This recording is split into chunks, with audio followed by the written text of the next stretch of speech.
Bagaimana kabarnya di hari ketiga Bapak Ibu? Tetap semangat? Oke, kita sudah di hari ketiga, hari yang terakhir. Lanjut apa? Sabtu Minggu? Cek sendiri ya. Baik, kita akan segera memulai acara untuk yang diskusi panel yang terakhir dengan Kepala Bakorwil 1 Madiun dan juga narasumber dari Universitas PGRI Madiun. Untuk itu rekan-rekan kami mohon kesediaannya untuk bisa menempati tempat duduk yang telah disiapkan dan kami mohon untuk men-silent atau memode dering HP masing-masing agar jalannya acara lancar tanpa terkendala satu sama sekali. Begitu Bapak Ibu ya. Sudah siap? Baik, sambil kita menunggu para pemateri, monggo bisa lanjut berdiskusi. Assalamualaikum warahmatullahi wabarakatuh. Selamat pagi dan salam sejahtera bagi kita semua. Yang terhormat Bapak Kepala Bakorwil 1 Madiun, Bapak R. Heru Wahono Santoso SOS MM. Yang kami hormati narasumber kita dari dosen DPK Universitas PGRI Madiun, Bapak Profesor Dr. Parji MPD. Selamat pagi Bapak. Yang kami hormati juga moderator pada pagi hari ini, Bapak Eka Pujiantoro SSTP MSOS. Selamat pagi Kakak. Dan yang kami hormati juga PLT Sekretaris Bakorwil 1 Madiun, Bapak Samsul Hadi. Selamat pagi Pak. Ibu Dia, selamat pagi. Ibu Sisilia, Kepala Bidang Pembangunan Ekonomi Bakorwil 1 Madiun, dan juga Bapak Gatot Subroto. Dan yang tidak lupa yang saya banggakan dan saya sayangi rekan-rekan dari peserta Festival ASN Belajar tahun 2025. Boleh tepuk tangan untuk semua peserta yang sudah melalui 3 hari, tepatnya hari ini ketiga untuk Festival ASN Belajar di titik Bakorwil 1 Madiun. Baik, dan materi hari ini pematerinya tidak lain dan tidak bukan adalah Kepala Bakorwil 1 Madiun, Bapak R. Heru Wahono Santoso SSMM dan Pak Profesor Dr. Parji. Untuk itu kami mohon kepada kedua pemateri kita untuk bisa naik ke atas panggung bersama dengan moderator Bapak Eka Pujiantoro SSTP MSOS. Boleh tepuk tangan dong untuk beliau semua. Baik, rekan-rekan sudah siap menerima materi? Oke, kita teriakan semangat dulu untuk Jatim Tangguh. Jatim Tangguh. Jawa Timur. Waktu dan tempat saya serahkan kepada moderator. Terima kasih. Assalamualaikum warahmatullahi wabarakatuh. Assalamualaikum warahmatullahi. Selamat pagi teman-teman semuanya. Kurang semangat tadi, yel-yelnya Jatim Tangguh, jawabnya terus tumbuh ya. Kita ulang lagi ya. Jatim Tangguh. Jatim Tangguh. Luar biasa sekali, tepuk tangan untuk kita semuanya. Baiklah, Bapak dan Ibu, pada pagi hari ini kita sudah hadir beliau yang sangat spesial, Bapak Kepala Bakorwil 1 Madiun dan juga Bapak Profesor Dr. Parji MPD yang pada pagi hari ini akan memberikan istilahnya ilmu ya, sedikit ilmu ataupun materi yang mungkin Bapak Ibu mungkin masih asing ya dengan Bakorwil Madiun itu sendiri apa, dan juga ada materi dari Profesor Dr. Parji ini dari Unipma, Universitas PGRI Madiun, Pak Prof. Baik, mungkin langsung saja karena tadi pesannya dari panitia langsung supaya lebih cepat lebih baik gitu ya Mbak MC ya. Oke, baik ya. Langsung saja kami mohon dengan hormat yang pertama Bapak Kepala Bakorwil 1 Madiun, Bapak R. Heru Wahono Santoso SSMM untuk memberikan materi pada pagi hari ini terkait dengan isu-isu strategis yang ada di Bakorwil 1 Madiun. Mohon izin Bapak, monggo kami persilakan. Terima kasih Mas Moderator, Mas Eka. Moderatornya dari artis dari ibu kota, lihat ya. Tepuk tangan tuh Mas Eka. Yang saya hormati yang pertama narasumber Prof. Parji, Kalau beliau profesor, saya agak ndredeg ini, Budiah ya. Sebetulnya saya juga sama-sama profesor, Prof. Cuman panjenengan profesor beneran, kalau saya protolane ansor. Terima kasih, sesi yang pertama diberikan kepada saya. Bapak Ibu sekalian, seluruh peserta ASN Belajar yang berbahagia, khususnya kepada BPSDM, Budiah, matur suwun, Pak Korwil telah bersinergi dengan BPSDM untuk melaksanakan ASN Belajar. Tentu ini menjadi penguatan bagi kita semua, terutama ASN di wilayah Bakorwil 1 Madiun untuk menjadi Bakorwil yang ASN yang betul-betul mempunyai kompetensi yang tinggi. Kalau kompetensinya tinggi, maka performanya juga pasti akan tinggi juga. Dengan tema Be Right, Be Bright, wujudkan ASN dengan performa menyala. Wah, luar biasa. Tepuk tangan untuk BPSDM. Saya nggak tahu diberi waktu berapa menit ini sama Pak moderator ini. Ya. Tadi Izin Bapak 30 katanya, menit. Apa? 30 menit. Tapi lebih semakin cepat semakin bagus. Ikan sepat, ikan lele semakin cepat semakin bagus dan tidak bertele-lele. Bapak Ibu sekalian, saya mengawali dengan apa sih Bakorwil itu ya. Sebelum kami sampaikan temanya isu-isu strategis kewilayahan Bakorwil 1 Madiun, memang cukup menarik.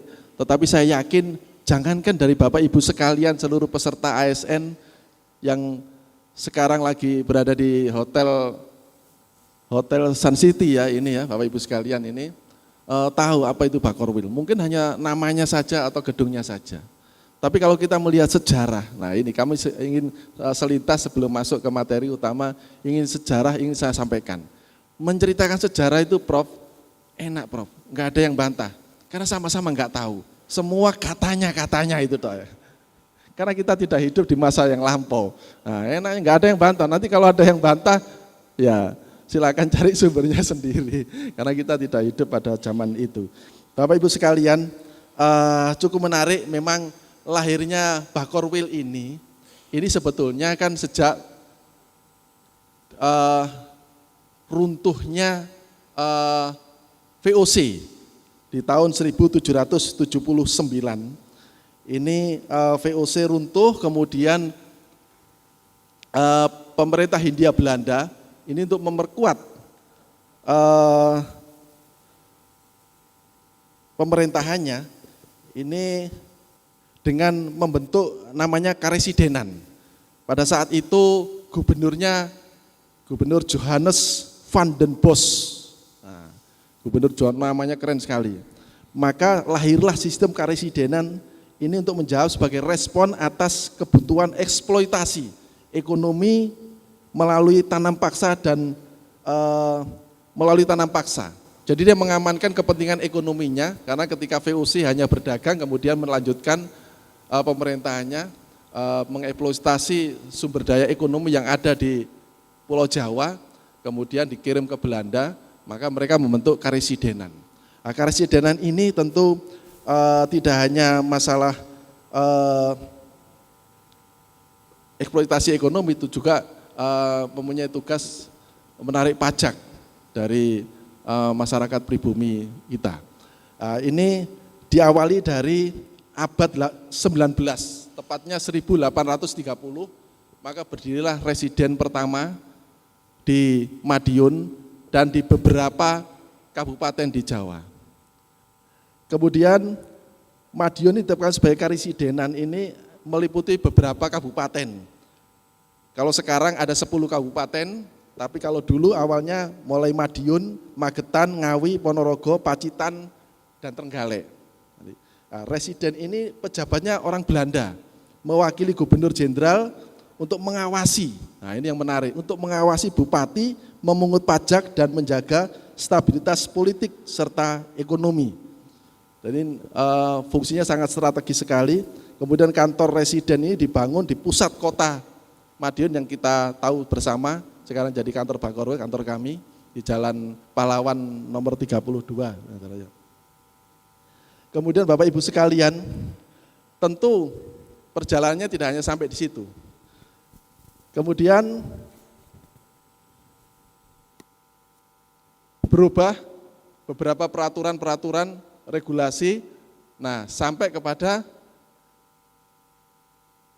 masa pemerintahan Indonesia 1945. Ini juga masih mempertahankan fungsi Bakorwil masa pada kemerdekaan, bahwa semua struktur pemerintah kewilayahan residen bertugas sebagai wakil pemerintah pusat. Jadi fungsinya wakil pemerintah pusat yang ada di daerah.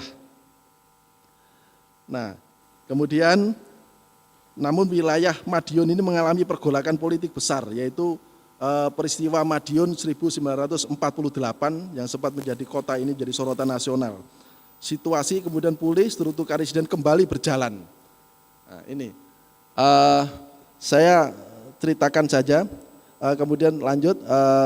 Kemudian pada Orde Baru juga memperoleh perubahan-perubahan yang dulunya menjadi namanya residen, sekarang berubah menjadi pembantu gubernur. Nah, tugas dan fungsinya tentu masih tetap, yaitu sebagai kepanjangan tangan pemerintah pusat yang ada di daerah, membantu gubernur di dalam mengelola fungsi koordinasi kewilayahan di daerahnya. Kemudian setelah itu pada masa reformasi, nah ini ketika Orde Baru runtuh, semua pembantu gubernur ini sudah dianggap relevansinya sudah tidak ada. Karena apa? Karena titik berat otonomi daerah itu ada di pemerintah kabupaten kota. Sehingga kewenangannya yang dulu dipegang oleh pembantu gubernur diserahkan kepada bupati wali kota. Nah, ini mesti jadi ompong istilahnya ya. Nah, kemudian sempat vakum, tapi karena gubernur pada saat itu, yaitu tahun 1999 setelah pasca reformasi, waktu itu Pak Imam Utomo masih memandang perlu dipertahankannya pembantu gubernur, namun nomenklaturnya dirubah menjadi Bakorwil, Badan Koordinasi Wilayah. Sampai era Pak Dekarwo, Pak Soekarwo, gubernur, dan sampai sekarang Ibu Khofifah. Nah, tugasnya ini yang berubah. Tugasnya yang berubah, tugasnya sesuai dengan tugasnya adalah membantu gubernur dalam melakukan koordinasi, pembinaan, pengawasan, supervisi, monitoring, dan evaluasi penyelenggaraan pemerintah pembangunan dan tugas pembantuan serta optimalisasi pengembangan potensi pemerintah daerah, kabupaten, kota di wilayahnya.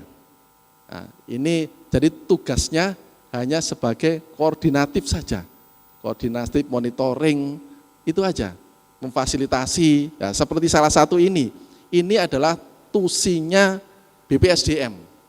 Nah, kami berkolaborasi, diberdayakan sama Budiah ini, ini bersinergi dengan berkolaborasi dengan Bakorwil untuk menyelenggarakan ASN belajar di semua Bakorwil. Alhamdulillah. Ini juga bagian dari penguatan kelembagaan di Bakorwil. Nah, pertanyaannya, bagaimana pada masa pemerintahan Jepang? Ternyata pada masa pemerintahan Jepang ini memang agak susah. Kita mencari pada saat 1942 sampai 45 ini juga siapa yang menggantikan peran residen pada saat itu? Ternyata masih dipertahankan. Karena pada saat pemerintahan Jepang waktu menjajah kita itu sangat militeristik sekali. Jadi peran militer ini sangat dominan sehingga unsur-unsur pemerintahan dikesampingkan. Tetapi tugas dan peran residen pada saat itu masih dipertahankan dan bisa dilihat mungkin namanya pada masa Jepang ini namanya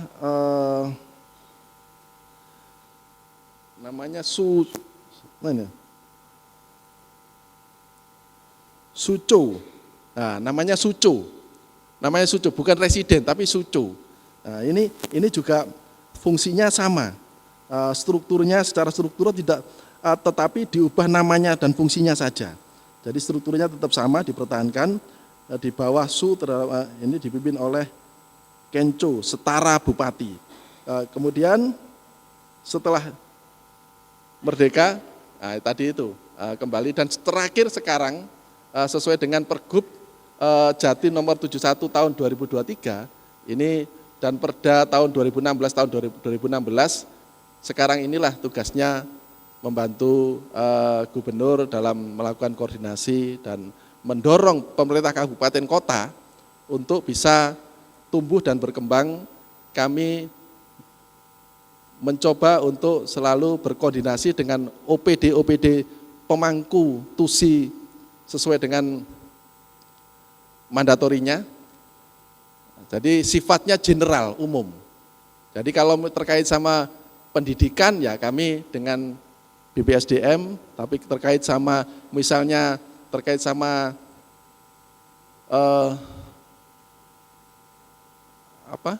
stunting ya kami kerjasama dengan Dinas Kesehatan dan seterusnya. Nah, ini tugasnya menjadi fasilitator, mengkomunikasikan permasalahan-permasalahan yang ada. Maka muncullah lanjut kira-kira apa isu-isu yang muncul Bakorwil di era sekarang itu. Secara karakteristik wilayah ini sedikit, Bakorwil ini secara geografis ini datarannya rendah dan pegunungan. Rendah, Madiun ini rendah, pegunungan ada di Pacitan, kemudian di Trenggalek, kemudian Magetan itu juga termasuk pegunungan. Kemudian secara ekonomi ini pertanian, agrobisnis, agroindustri. Nah ini rencananya pertanian ini nanti akan ada pusat industri yang akan dibangun di Ngawi. Karena Ngawi ini sumber pertaniannya paling bagus. Pertaniannya paling bagus, pemasok hasil padi terbesar dan di Indonesia. Karena apa? Karena wilayah Ngawi ini lahan pertaniannya masih utuh dalam areal yang sangat luas. Kalau daerah lain sudah terpotong-potong kecil-kecil gitu. Kalau Ngawi masih dipertahankan. Ini wilayah Ngawi pertaniannya produktif, kawasan strategis di perbatasan Jatim. Jadi wilayah Bakorwil Madiun itu berbatasan dengan Jawa Tengah dan Jogja. Nah, tentu ini punya nilai-nilai yang strategis, terutama Pacitan. Lanjut, kemudian Ponorogo, sentra budaya, kita banyak sekali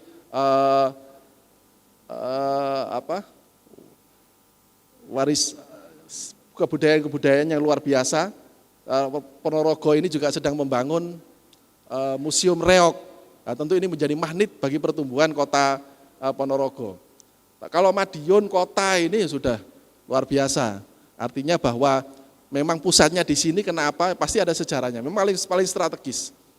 Belanda sudah memperhitungkan sampai seperti itu, Pak. Yang meleset memang ada beberapa. Misalnya residen Besuki, itu kan untuk wilayah karesidenan Besuki itu Jember, Banyuwangi, Situbondo, itu meleset, Pak. Meleset. Ternyata Besuki tidak bisa tumbuh, berkembang, sehingga bergeser ke Jember. Termasuk juga kemudian Pacitan. Pacitan ini daerah pesisir selatan dan potensi wisata baharinya luar biasa. Kemudian Trenggalek, ini juga pariwisatanya bagus, hasil bumi dan perikanan. Kalau Trenggalek ini mayoritas wilayahnya hutan.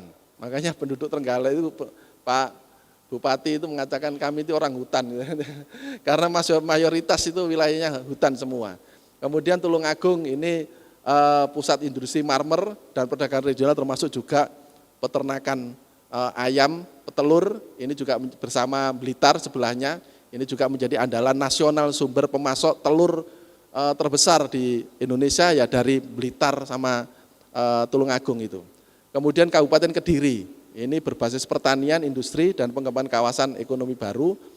Nah, ini mudah-mudahan, ini kalau bandara itu berfungsi, berjalan, nah, tentu akan menjadi pertumbuhan kota tidak hanya di Kabupaten Kediri, tapi sekitarnya juga akan tumbuh dengan sendirinya.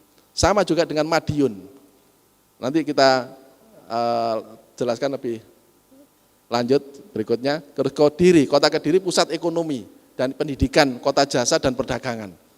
Kota Kediri ini maju karena ada gudang garam. Ini luar biasa. yang membangun bandara itu satu-satunya bandara yang dibangun dengan anggaran dari murni 100% swasta. Ya karena akhir-akhir ini tingkat penumpangnya ini juga tidak terlalu baik sehingga untuk sementara waktu mungkin vakum ya, agak dihentikan dan mudah-mudahan nanti akan berjalan kemudian lagi. Tentu ini butuh koneksitas dari sisi transportasi nanti kita. Kemudian visi pembangunan daerah ini lanjut. Jadi lanjut aja. Kemudian selanjutnya adalah misi pemerintah provinsi. Nah, ada Nawa Bakti Satya, misi visi gubernur, ada 9 janji. Nah, ini Bakorwil posisinya di mana? Posisinya di bakti yang kedua, yaitu memperluas lapangan kerja yang berkualitas. Ini. Lanjut, terus pembangunan prioritasnya ini mempercepat pengentasan kemiskinan dan pengurangan ketimpangan, kemudian memperluas lapangan pekerjaan tadi yang saya sebutkan, saya kira sampai ke 9 ya, menjaga kelestarian lingkungan hidup dan mewujudkan pembangunan berkelanjutan. Lanjut, ini misi visi gubernur. Nah ini isu-isu strategis kewilayahan di wilayah kerja Bakorwil Madiun. Ini koneksitas antar daerah. Jadi cukup lengkap di sini, transportasi darat, laut, udara. Nah, ada beberapa daerah yang secara geografis memang tidak menguntungkan akses koneksitasnya, transportasi daratnya, yaitu Pacitan. Tadi saya sebutkan Pacitan potensinya cukup luar biasa, wisatanya juga banyak, budayanya juga banyak, menjadi magnet pariwisata, destinasi wisata, bahkan tentu Pacitan akan berkembang manakala ketika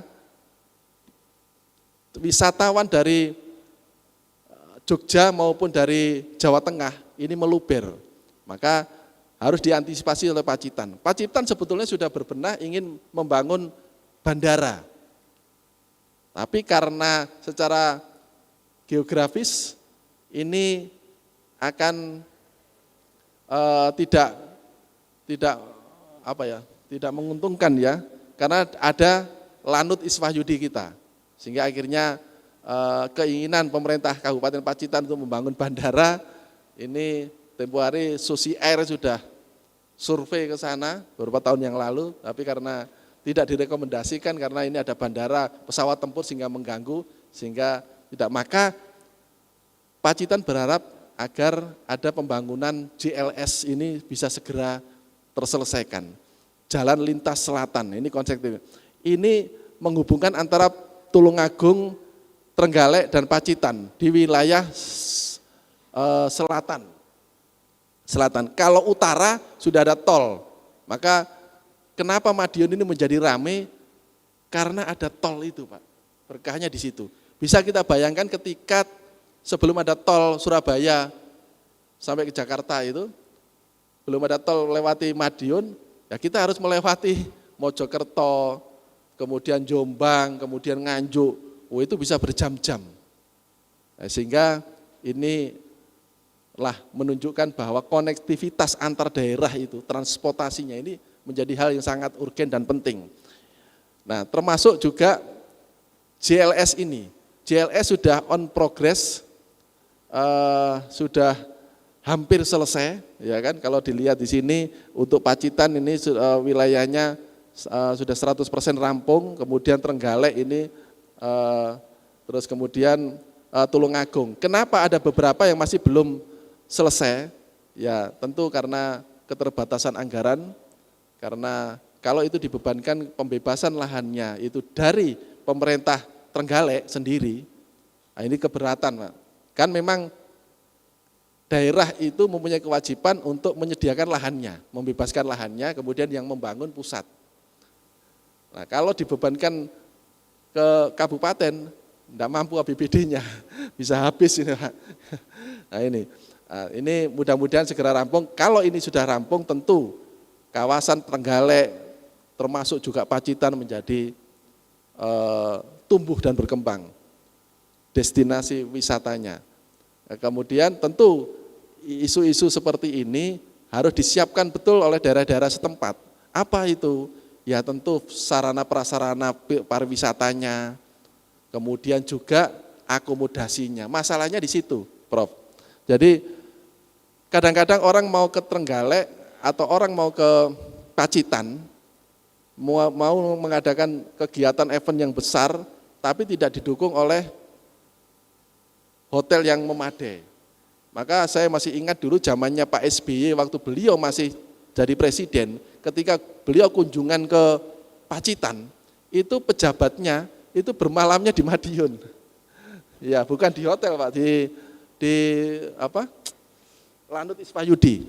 Nah, ini kenapa begitu? Nah, inilah, ya kan? Kan ini sebetulnya kerugian besar. Harusnya ketika dikunjungi presiden, kalau beliau bisa bermalam di Pacitan, ini menimbulkan pertumbuhan, tidak hanya hotel termasuk UMKM-nya, kulinernya dan seterusnya. Ini bisa meningkatkan pertumbuhan ekonomi bagi Pacitan. Termasuk juga Trenggalek dan Tulungagung. Koneksivitas dengan Blitar ini tentu akan menjadi lebih baik lagi. Lanjut.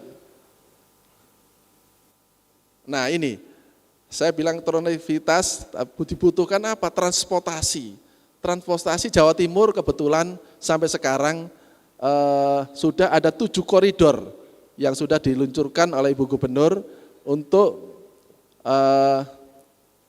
mengangkut sebagai bagian dari transportasi massal dengan tarif yang sangat murah, hanya 5.000, yang baru terakhir itu Lamongan ya, koridor Lamongan, dan yang akan di-launching lagi di Malang Raya. Nah, Madiun itu juga begitu. Kami sudah mengusulkan, kami menangkap dari masyarakat, kemudian dari pemerhati transportasi, mengusulkan bagaimana kalau Madiun ini juga ada Transjatimnya. Mungkin di wilayah Saradan ke Madiun, Madiun kota ke Ponorogo. Nah, kalau ini sudah terrealisir, maka pertumbuhan ekonomi di sekitarnya juga akan tumbuh. Kenapa? Menarik, murah karena ini disubsidi oleh pemerintah. Lanjut. Kemudian kerjasama antar daerah, isu-isu kewilayahan, seperti tugas dan fungsi kami, fungsinya koordinasi dan fasilitasi ini, kami juga memfasilitasi terkait sama kerjasama antar daerah. Ketika ada permasalahan terkait sama batas wilayah misalnya, kami memfasilitasinya. Kemarin misalnya batas wilayah antara pemerintah Kabupaten Madiun dan pemerintah Kota Madiun. Ini tugasnya, antar kerjasama, terfasilitasi kerjasama antar daerah. Bagaimana misalnya memfasilitasi kerjasama yang di foto ini adalah kerjasama pemerintah Kabupaten Magetan dengan pemerintah Kota Madiun.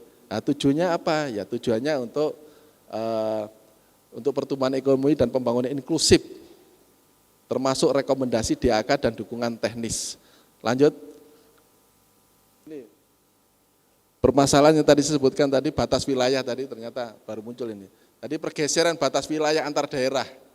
Ini pergeseran batas wilayah akibat perbedaan peta lama dan citra satelit resolusi tinggi. Ini dikhawatirkan memicu perselisihan antar daerah.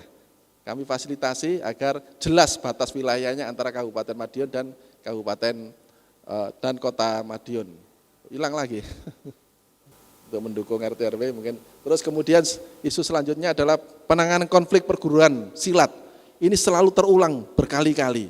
Di sini memang ada 2 perguruan tinggi yang besar, PSHT dan PSHW.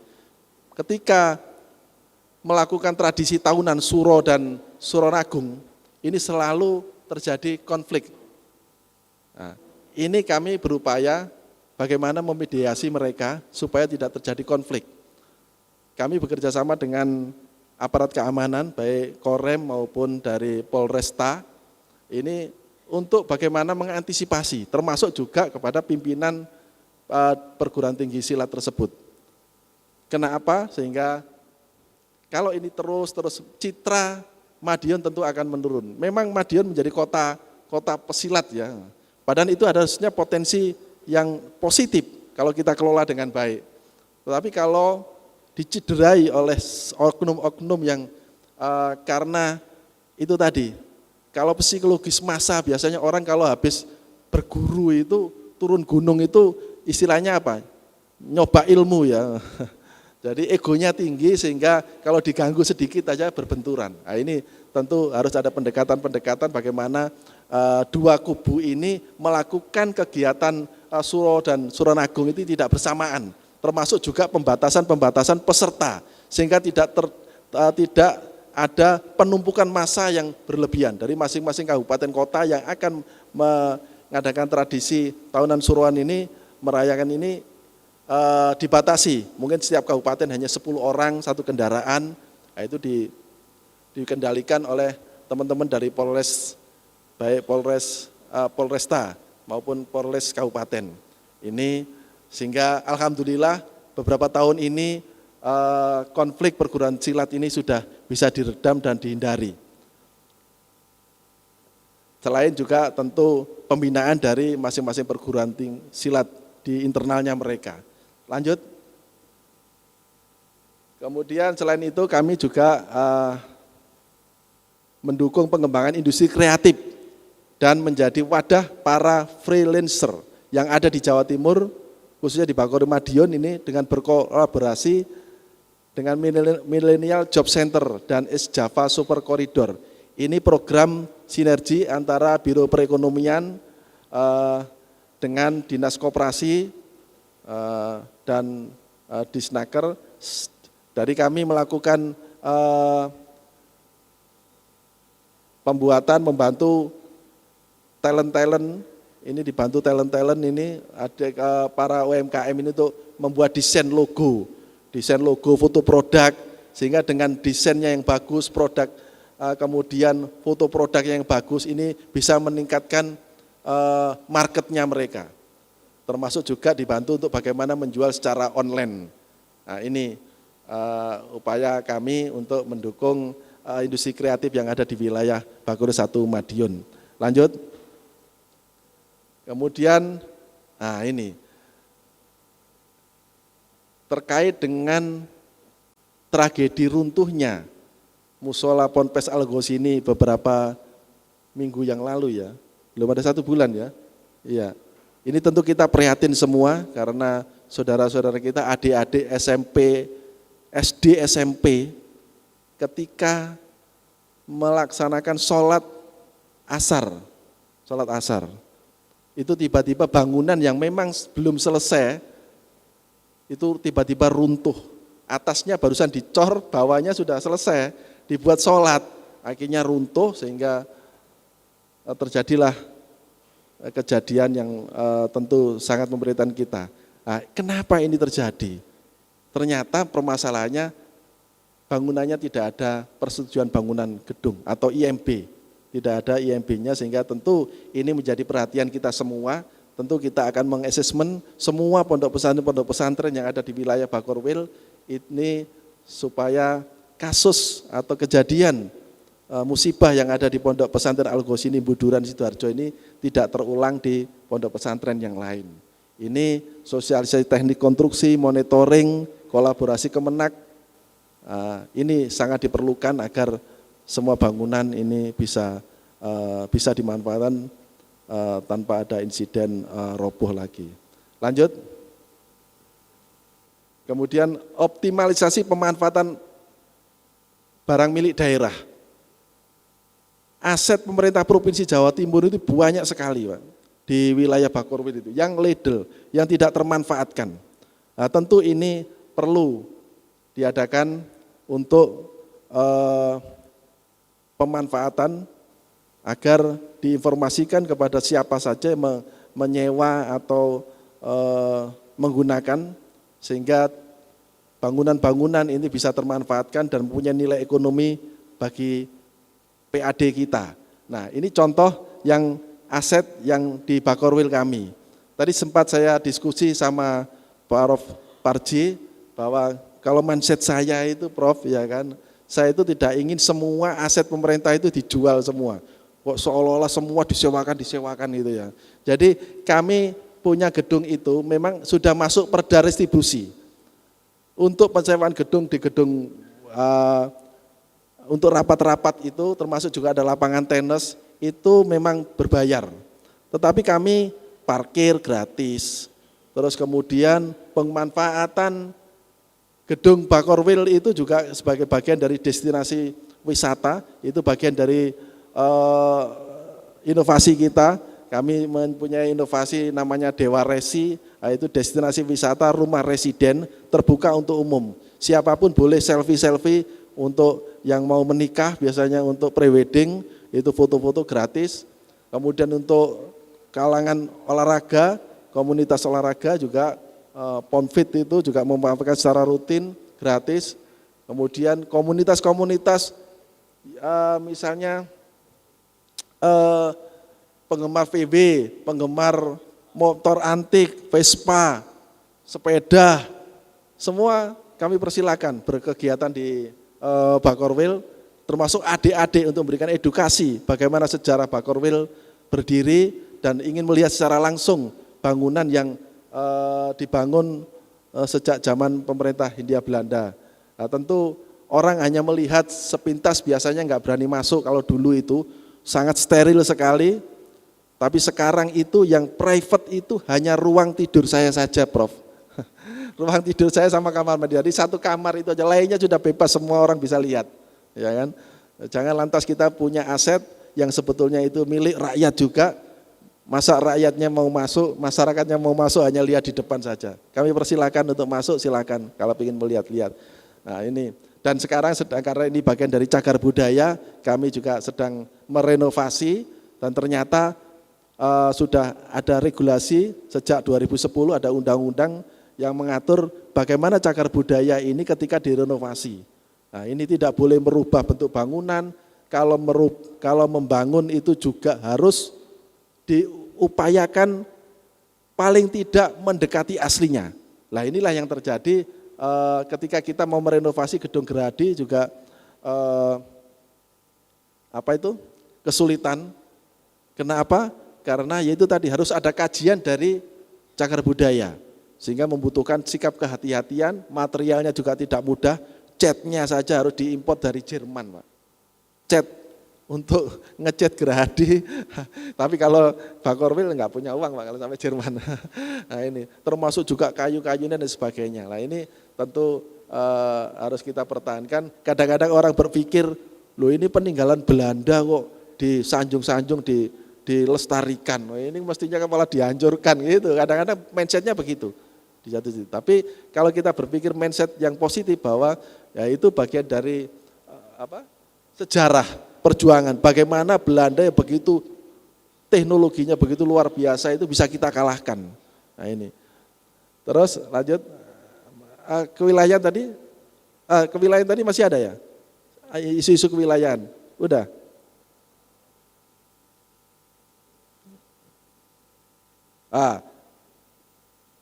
Isu-isu sudah ini langsung waktunya mepet ya. Ya udah. Kemudian untuk pengembangan kompetensi, oleh karena itu untuk menjawab isu-isu strategis kewilayahan ini dibutuhkanlah ASN yang betul-betul punya kompetensi tinggi. Maka kehadiran BPSDM di Bakorwil Madiun ini mempunyai nilai yang cukup strategis.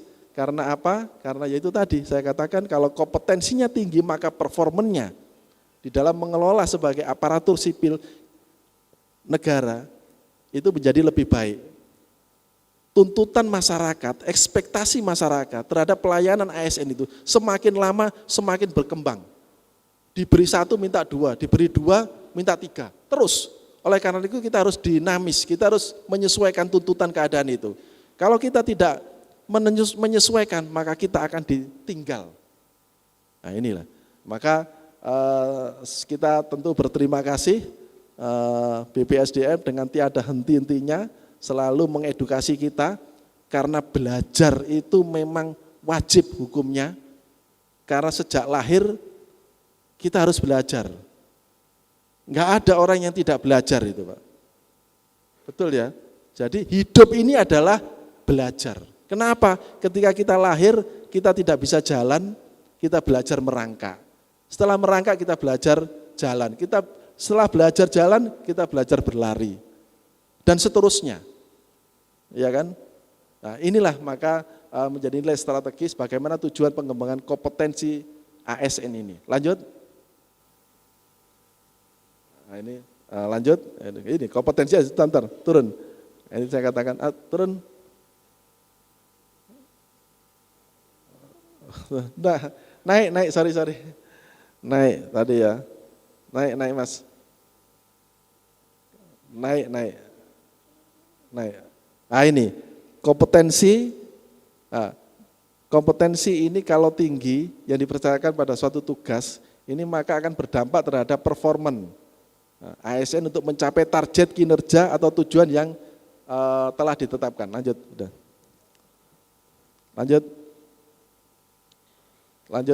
Ini prinsip pengembangan kompetensi dan ini inovasi yang saya ceritakan tadi, destinasi wisata rumah residen Madiun. Lanjut.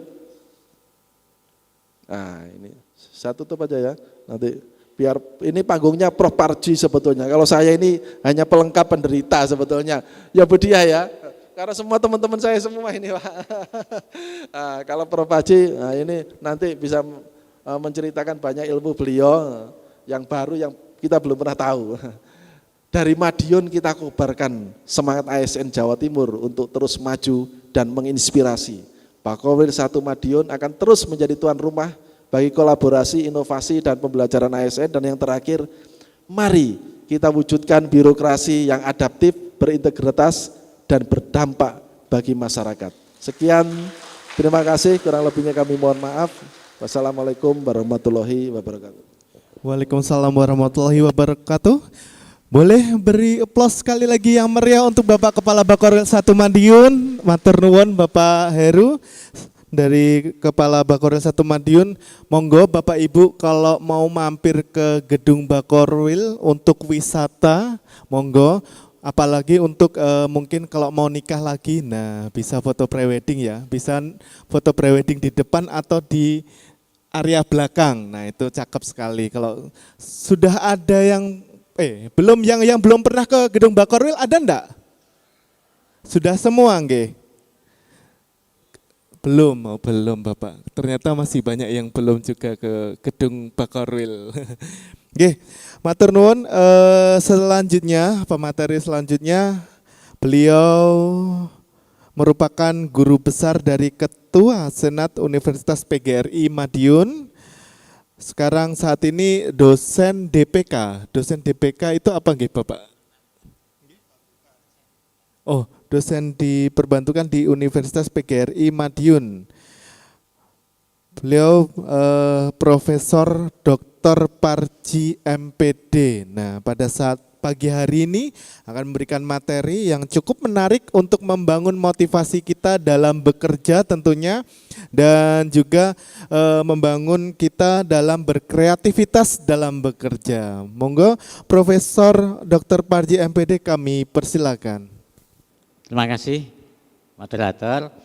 Assalamualaikum warahmatullahi wabarakatuh. Selamat pagi, salam sejahtera bagi kita semuanya. Yang saya hormati Bapak Kepala Bakorwil Madiun, Bapak R. Heru Wahono Santoso, SOS MM. Yang saya hormati teman-teman pejabat di lingkungan Provinsi Jawa Timur yang hadir dan di Bakorwil Madiun, teman-teman ASN yang berbahagia.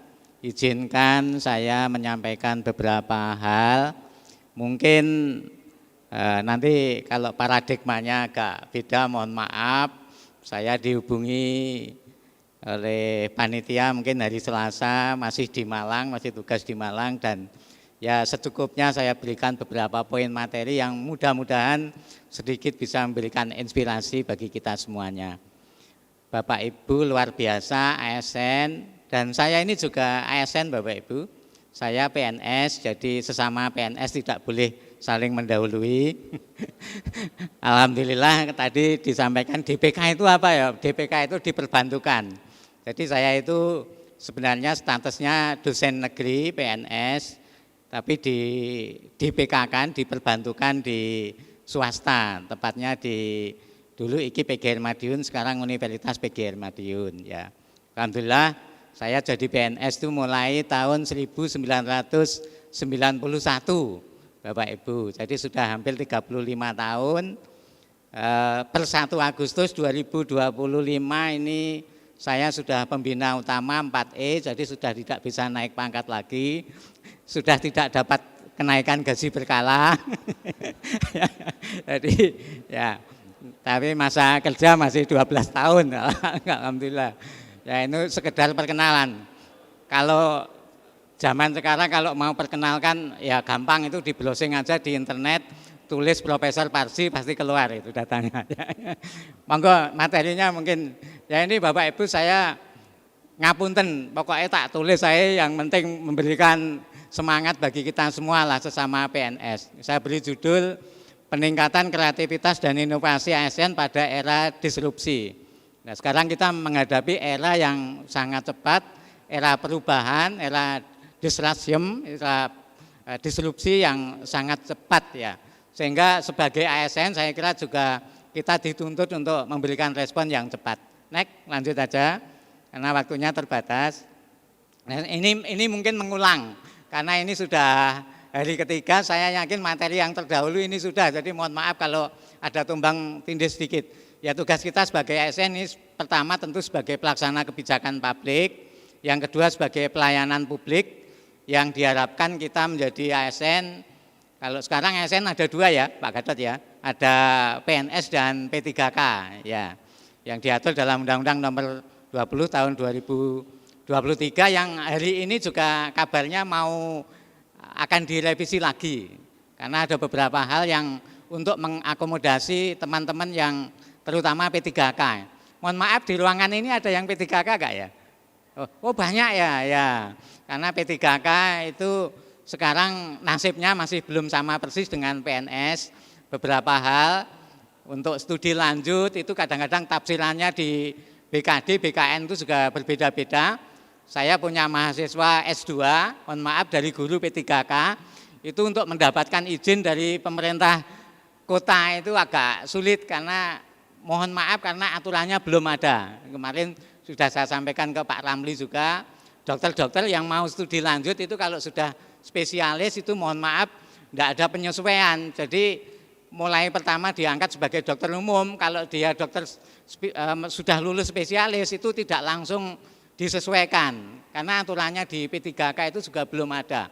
Nah hal-hal seperti itu saya kira nanti di undang-undang yang direvisi silahkan aja teman-teman itu memberikan masukan termasuk untuk pensiun ya silahkan nanti. Oke, harus profesional berkualitas ya. Oke, langsung ya nggak apa-apa langsung aja enggak, ya. Ini ya penekanan Undang-Undang Nomor 20 Tahun 2023 kan ini Bapak Ibu, panjenengan dituntut untuk profesionalisme, profesional ya. Ya saya kira profesional adalah satu hal yang harus dipunyai oleh semua bidang sebenarnya, tidak hanya ASN. Ya, saya di kampus itu juga profesionalisme menjadi bagian penting untuk terus ditingkatkan. Sistem merit ya. Jadi promosi, mutasi ya, itu harus didasarkan prestasi, didasarkan kepada penilaian yang objektif ya, berdasarkan penilaian yang akurat ya, bukan didasarkan kepada like and dislike ya, bukan didasarkan kepada tendensi politik gitu. Apalagi kalau musim pilkada kadang-kadang ini kita rentan ya, siapa yang jadi tim sukses terselubung, kadang-kadang proposisinya cepat. Tapi kalau yang padahal PNS prinsipnya harus netral, enggak boleh terbawa oleh intervensi politik sesungguhnya gitu. Nah yang ketiga ini penting banget karena manajemen ASN sekarang terutama Undang-Undang 2020 itu 2023 itu sangat menekankan pada manajemen yang berbasis digital. Karena kita akan masuk pada era dan sekarang sudah era digital. Nanti saya kembangkan. Yang keempat adalah pengembangan kompetensi. Ini pasti saya kira kegiatan 3 hari ini dalam rangka untuk pengembangan kompetensi berkelanjutan ya. Oke, next langsung ya. Lanjut. Nah ini saya kira ya sebagai ASN kita harus profesional, netral, menjaga prinsip netralitas, berintegritas dan anti KKN. saya sering diskusi dengan Pak Heru ya, beberapa kali saya berkunjung ke Bakorwil dan matur nuwun Pak Heru karena banyak dibantu. Beliau sangat pejabat yang menurut saya sangat humble ya, sangat rendah hati tapi melayani betul. Saya tidak mengalami banyak kesulitan dan beliau sangat terbuka. Beberapa kegiatan sudah dibantu saya dan enak orangnya. Ya, tepuk tangan untuk Pak Bakorwil ya. Ini bukan memuji supaya saya disangoni lebih, bukan ya. Karena memang betul kenyataannya seperti itu ya, betul. Jadi luar biasa beliau. Maka berintegritas dan anti KKN. Saya sering diskusi dengan beliau, anti KKN. Jadi korupsi tolong dihindari Bapak Ibu, kita ini bersyukur ya. Sudah menjadi ASN luar biasa di tengah situasi bangsa yang untuk mencari kerja saja sulitnya bukan main. Saya kira kita harus menjadi ASN yang betul-betul menjaga integritas, menjaga reputasi dan menjaga kehormatan kita. Jangan sampai kita kena kasus korupsi, kolusi, nepotisme, tolong dihindari. Mohon maaf saya mungkin berhak sedikit bicara karena saya mungkin lebih senior ya, sudah 35 tahun jadi ASN dan ngapunten, saya ini pernah jadi rektor 16 tahun. Jadi saya jadi wakil rektor itu usia 32 tahun. Jadi 99 saya sudah jadi wakil rektor termuda, itu usia 32 tahun. Lanjut 8 tahun, kemudian maaf ini rodok pamer kalau nyombong dikit nih. Kalau tahun 2006 lanjut saya terpilih menjadi rektor yang termuda, sekitar usia 38 tahun itu terpilih 4 periode, 16 tahun. Jadi baru berakhir awal 2022 kemarin lah. Mohon maaf ya, dulu IKIP itu kecil gitu ya Pak Gatot ya tahu orang Madiun tuh. Hanya kampusnya Jalan Setiabudi, tapi sekarang udah berkembang kita menjadi punya 4 kampus dan mohon maaf infrastrukturnya itu membangun itu ya kalau saya total itu mungkin sudah ratusan miliar ya, tidak hanya puluhan miliar tapi ratusan miliar. Ngapunten ya kalau saya rodok nakal korupsi itu mungkin ya wis punya hotel mungkin ya. Tapi saya enggak lakukan itu betul ya, saya lakukan dengan sungguh-sungguh dan saya tidak minta jangankan 10%, 20%, buatan 5% enggak ada saya. Nanti yang pemborongnya sekarang masih hidup. Sering nanti ditanya aja Pak Parsi dapat apa buatan. Saya enggak lakukan itu padahal kalau saya lakukan enggak ada yang nyeneni wong. Bukan dana APBN. Bukan nanti dana APBN saya enggak harus mempertanggungjawabkan ke negara kan. Lebih gampang kan ya. Tapi tidak saya lakukan itu karena untuk menjaga marwah saya dititipkan ke Madiun, diperbantukan itu dalam rangka untuk meningkatkan kinerja universitas, bukan untuk korupsi. Itu yang saya pegang sampai sekarang. Jadi teman-teman harus jaga itu. Kemudian PKB ya, PKB hari ini termasuk PKB. Mohon maaf PKB itu bukan Partai Kebangkitan Bangsa, punya Cak Imin, tapi pengembangan keprofesian berkelanjutan.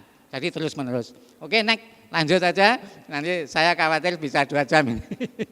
Nah ini kompetensi yang dibutuhkan abad 21, revolusi industri 4.0 dan era society 5.0. Bapak Ibu sekarang kita dalam era ini, semua bidang menurut saya ya dituntut seperti ini ya. Kompetensi abad 21, yang pertama itu apa? Critical thinking.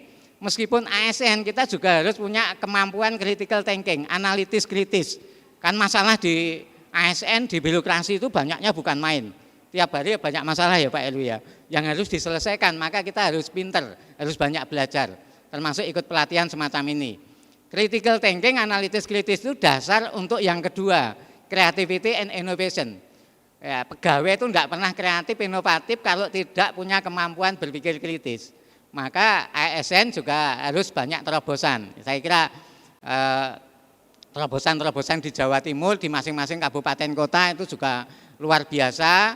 Kemudian yang ketiga itu yang ketiga itu adalah communication, ada 5C ya.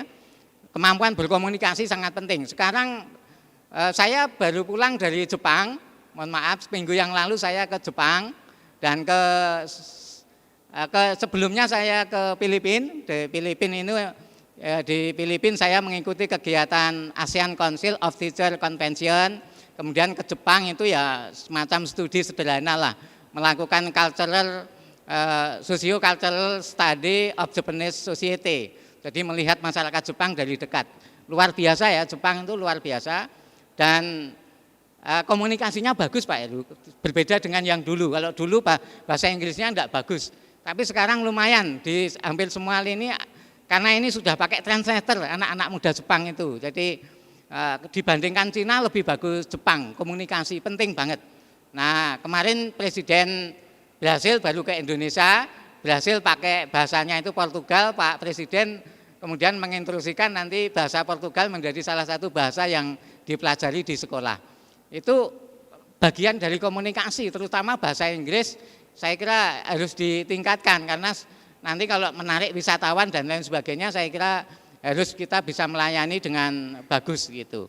Mohon maaf ya, di Jepang itu jujurnya luar biasa, sangat tertib, disiplin, jujur. HP saya itu ketinggalan, tepatnya hilang, jadi jatuh dan saya baru sadar 2 jam berikutnya di tempat keramaian, tepatnya di Disneyland. Itu ramai banget, kemudian ini jatuh, enggak saya sadari 2 jam. Waduh bingung, semua aplikasi di sini ya, bukan harga HP-nya. Kalau harga HP-nya mungkin sudah enggak terlalu sudah lama ini HP lama, tapi datanya banyak banget di sini karena ini nomor saya pakai mulai awal sampai sekarang, nomor saya masih pancet, jadi luar biasa datanya itu. Saya langsung ke pusat informasi, saya kehilangan HP ini, warnanya ini, perkiraan saya jatuh hanya 5 menit Bapak Ibu ketemu. Dia enggak tahu hubungi siapa, oke, HP-mu ditemukan di tempat sana, tolong segera ke sana. 5 menit. 5 menit ketemu. Ya itu kalau di Madiun ya mungkin iso amblas itu. Ya jujur luar biasa ya. Jadi itu berkaitan dengan karakter dan value. Bapak Ibu, yang berikutnya yang berikutnya adalah kolaborasi.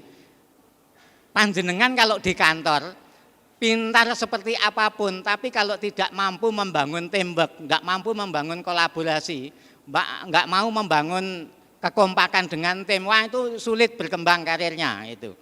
Jadi saya jadi rektor 16 tahun 4 periode sampai malu saya minta turun sendiri ya, mohon maaf. Mungkin bukan karena saya yang paling pintar di kampus itu, tapi mungkin ini ya saya berusaha untuk meningkatkan kekompakan, membangun kerjasama, menghargai orang gitu, siapapun ya, tidak harus no bullying ya, tidak boleh membuli orang lain gitu. Saya kira itu bagian itu yang panjenengan harus kembangkan, sehingga di kantor itu ya isinya jangan sampai orang gosip ya. ASN tidak boleh gosip ya. Apa itu gosip? Gosip itu digosok makin sip gitu ya. Jadi tidak boleh ya. Jadi ada juga itu, kalau di tempat saya ada itu dosen yang enggak bisa rukun dengan temannya, itu ada juga itu ya. Kadang-kadang ngapunten ya.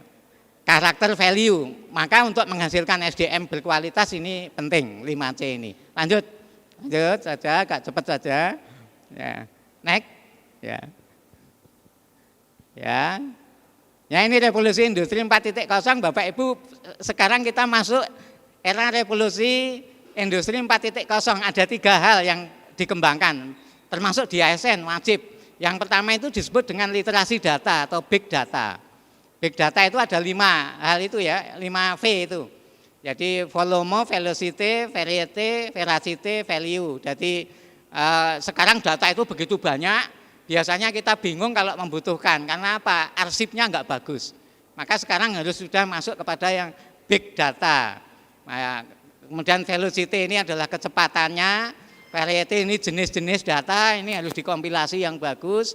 Veracity itu keakuratan gitu, dan juga nilai bermanfaat gitu. Literasi teknologi, saya kira sekarang zamannya artificial intelligence, robotik, cloud computing, ini anak-anak muda ASN saya kira sudah bagus, karena manajemen ASN sekarang berbasis digitalisasi, saya kira ini harus dikembangkan. Tetapi sehebat apapun teknologi, basis literasi humanitis itu penting Bapak Ibu. Kita punya nilai-nilai Pancasila, harus dikembangkan di setiap ASN. Nilai-nilai humanity ya, budaya, interaksi, keterampilan sosial ya. Yang sekarang ini mengkhawatirkan di anak-anak muda kita itu adalah kepekaan dan keterampilan sosial. Panjenengan lihat di medsos kita, itu cara berkomunikasinya buruk. Mohon maaf. banyak sekali narasi-narasi yang dikembangkan di medsos itu dengan bahasa-bahasa yang mohon maaf itu sebenarnya tidak pantas untuk di negara Pancasila. Kita harus ingat kita punya karakter nilai Pancasila ya. Pancasila jangan jadi simbol aja tapi harus dipraktekkan dalam kehidupan sehari-hari. Itu namanya literasi humanitis. Jadi aspek-aspek humanity itu menjadi bagian penting untuk dikembangkan di ASN juga. Lanjut. Next. Ya. Masih berapa menit Mas Moderator? Ya ini era society 5.0 Bapak Ibu ini yang dikembangkan oleh Jepang sebenarnya. Bapak Ibu sekalian, Jepang maju luar biasa. Saya lihat dari dekat karena saya mengunjungi 3 kota dan sampai ke desa-desa. Ke Osaka, ke Kyoto dan ke Tokyo. Dan itu ada puluhan tempat yang saya kunjungi dan saya sengaja menggunakan trip. Masyarakat di Jepang itu kan banyak menggunakan kereta listrik ya, luar biasa mereka disiplin dan lain sebagainya. Tapi ngapunten masyarakat Jepang itu juga mengalami kegelisahan karena kemajuan teknologi ternyata tidak mampu membawa kesejahteraan. Indeks kesejahteraan kita dari survei yang terakhir itu sangat tinggi. Jadi orang Indonesia teknologinya tidak begitu maju, tapi iso kondangan, iso jaduman, iso marung, iso apa kalau orang Tulungagung. Itu ternyata bahagia, karena bahagia ternyata tidak diukur dari material toh. Nah, Jepang itu sekarang mengalami defisit pertumbuhan penduduk, Bapak Ibu. Jadi pertumbuhan penduduknya hanya 0,7%, tidak ideal. Maka ya ngapunten ya sopir taksi, kemudian yang melayani di hotel itu Pak Gatot itu tua-tua itu, sepuh-sepuh senior itu banyak. Kalau di Indonesia kan masih muda-muda, ganteng-ganteng, cantik-cantik, boten sopir-sopir taksi dan pelayan di hotel itu umumnya ini sudah tua-tua di Jepang. Karena apa? Krisis pertumbuhan penduduk. Apa? Perempuan di Jepang, mohon maaf, pada enggan punya anak, enggak mau punya anak. Karena sudah sibuk mementingkan karir, kemudian ini bangunan familinya juga tidak seperti kita. Kultur kekerabatannya enggak seperti kita. Kalau di sana kalau sudah dewasa itu ya seolah-olah lepas, tidak seperti kita. Kalau kita orang Jawa itu kan mangan orang mangan kumpul gitu ya. Sehingga kalau pas bodo hari raya Idul Fitri tradisi mudik itu luar biasa. Kalau di Jepang enggak ada itu, enggak ada. Karena begitu dewasa bahkan untuk kumpul itu harus semayan dulu, harus kencan dulu, harus WA dulu. Mari kita ketemu. Kalau kita kan enggak seperti itu. Kita bersyukur gitu. Sana makanya pertumbuhan penduduknya lambat. Ada 3 negara di ASEAN yang sekarang mengalami perlambatan penduduk. Korea Selatan, Singapura, dan Jepang. Maka sebenarnya ini waktunya anak-anak muda Indonesia itu untuk menjajah 3 negara itu. Kawinlah anak-anak muda Indonesia dengan perempuan Jepang, Korea Selatan, dan Singapura. Luar biasa. Tapi ya ada anunya Pak Heru ngapunten. Mohon maaf, saking tertibnya prostitusi di Jepang itu dilegalkan. Ya, dilegalkan. Maaf ya, maaf ibu-ibu, maaf. Di satu kawasan itu kalau malam jam 10 kebetulan saya lewat baru pulang ada kegiatan itu. Di depan rumah-rumah makan itu sudah terpampang wanita-wanita cantik dan mohon maaf ya di sini itu ada kotak itu apa? Ini tulisannya heaven. Surga gitu. Dan mohon maaf itu enggak mahal, cuma 3.000 sampai 5.000 yen Pak Gatot. Ya 3.000 yen itu kalau dikurskan sekitar 400.000 aja murah, cantik gitu. Tapi teman-teman enggak usah membayangkan saya aman. Soalnya sebelah saya ini ada yang ngawal Bu Parsi. Piye Pak, ayu Pak, ora ayu awakmu aku. ya karena di depan nyonya ya itu. Jadi guyoni hati-hati ya jam 12 malam kalau bangun sendiri nanti ya itu. Saya tanya kok bisa begitu ya? Dilegalkan Pak Heru. Jadi legal itu. Di legal itu cantik-cantik itu biasa tulisannya heaven 3.000 sampai 5.000 yen. Tak hitung itu alah 3.000 yen murah 400.000 Pak Gatot murah. Ayu. Gak ono sing ngiling-ngiling kaya wong Indonesia enggak ada. Ngapunten nih guyon aja. Ya itu mungkin kelemahannya. Jadi mereka mengalami ini defisit pertumbuhan penduduk. Kita ada bonus demografi luar biasa. Orang Indonesia, orang Tulungagung, Kediri itu tidak disuruh punya anak banyak, anaknya udah banyak-banyak itu. Kalau Jepang, Korea lagi mengalami ini ya. Ini, jadi yang penting kemajuan teknologi itu jangan menghambat kesejahteraan manusia. Karena di Barat juga ini sudah mengalami kegelisahan. Maka di beberapa negara Eropa dan Amerika sekarang aspek spiritual itu lagi meningkat. Orang lagi mencari agama, beragama lagi meningkat. Kalau Jepang enggak, karena Jepang lebih banyak ateis. Korea Selatan itu 65% ateis, saya udah ke sana. Cina lebih besar lagi, 75% ateis. Di sana dulu kan Shinto agamanya, ya, menyembah matahari. Saya mengunjungi kuil tertua Shinto di Kyoto, itu kuilnya besar banget, naik ke bukit itu 2 km. Tapi yang ibadah di situ enggak banyak, saya tanya sudah enggak banyak. Jadi kehidupan religiusnya memang rendah, tapi dia punya karakter dan value. Apa itu disiplin, tertib, jujur, luar biasa. Berkembang negaranya, ya ada plus minusnya lah. Oke, next. Nah, terus saja, biar enggak terlalu lama. Ini normatif lah Bapak Ibu. Saya kira hari pertama, kedua narasumber mungkin sudah banyak menyampaikan ini ya. Ngapunten kalau sudah. Jadi ya ini tantangan manajemen ASN. Perbedaan kapasitas, kompetensi, ya, budaya kerja yang mungkin masih kurang adaptif, tapi dengan digitalisasi, sistem meritnya saya tidak tahu, mungkin juga masih perlu disempurnakan. Sekarang jabatan-jabatan eselon itu kan sudah pakai bidding, sudah pakai lelang. Saya kira saya beberapa kali menjadi temsel untuk lelang, sampai sekda saya pernah, jadi punya pengalaman lah. Dan saya bersyukur Pak Bupatinya ini tidak pesen apa-apa.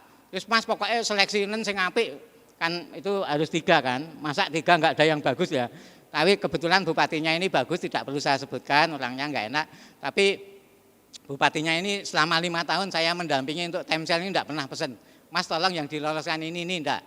Dia betul-betul mencari yang terbaik. 3 yang terbaik kemudian nanti dieksekusi oleh bupati kan dari 3. Kalau di Pemprov juga seperti itu kan, gubernur yang mengeksekusi. Keterbatasan anggaran ya sekarang ada efisiensi ya diatur baik-baik ya. Mungkin Pak Heru juga agak pusing ini anggarannya sekarang, mungkin tadi beliau sudah banyak menyampaikan itu malah bagus untuk kreativitas ya. Oke lah itu ya. Tumpang tindih regulasi kebijakan masih ada. Nih banyak ya. Kemudian tantangan etika berintegritas ya. Jadi ASN jangan neko-neko. Ya, kalau neko saja boleh, tapi kalau neko-neko enggak boleh. Jangan selingkuh kalau ketahuan bermasalah, karena ini barang ini ya pada titik tertentu bisa jadi setan gepeng, karena orang berinteraksi gampang sehingga bisa dimanfaatkan. Dulu kalau semayan kan enggak bisa kalau enggak ketemu langsung, sekarang mudah kalau mau semayan, jadi hati-hati. Jadi ASN harus menjaga integritas. Evaluasi kinerja yang objektif saya kira penting. Lanjut aja, next. Ya. Nah ini ya data-data ya. Ternyata data BPS tahun 2023 menunjukkan 40% ASN mengalami kendala dalam adopsi teknologi digital Pak Kepala. Jadi 40%, jumlahnya masih banyak.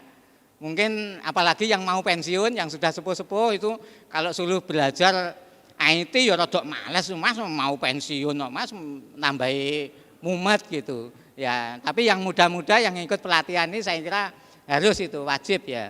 Jadi 40% ASN masih mengalami kendala kalau digunakan teknologi digital yang bagus ya.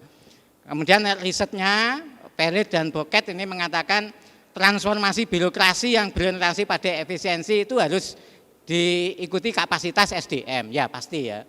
Jadi kalau sistemnya bagus pakai digital maka kapasitas ASN-nya juga harus bagus gitu. Studi Deloitte mengatakan ya ini sekarang WFA dapat meningkatkan produktivitas 20% jika didukung oleh infrastruktur ya. Kalau di perkotaan Surabaya, Madiun, Kota Madiun mungkin tidak masalah ya. Jadi WFA ini kan orang bisa bekerja dimanapun, kapanpun, ya tidak harus di rumah. Tapi mungkin sekarang trennya anak-anak muda itu kan di kafe-kafe. Boleh ya ASN bekerja di kafe? Boleh ya Pak Eri sekarang? Enggak tahu. Ini kalau diatur yang penting produktivitasnya tinggi gitu.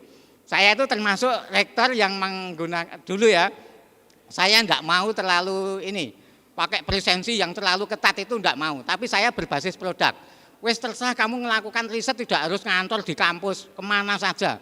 Tapi tiap 6 bulan saya lihat kamu sudah melakukan penelitian apa, sudah membuat jurnal apa dan sebagainya. Saya lebih mementingkan ini produk hasil gitu. Tapi kalau di ASN kan mungkin tidak mudah ya, karena ini menyangkut pelayanan ya, menyangkut birokrasi. Tapi untuk yang jabatan-jabatan fungsional mungkin bisa dilakukan itu.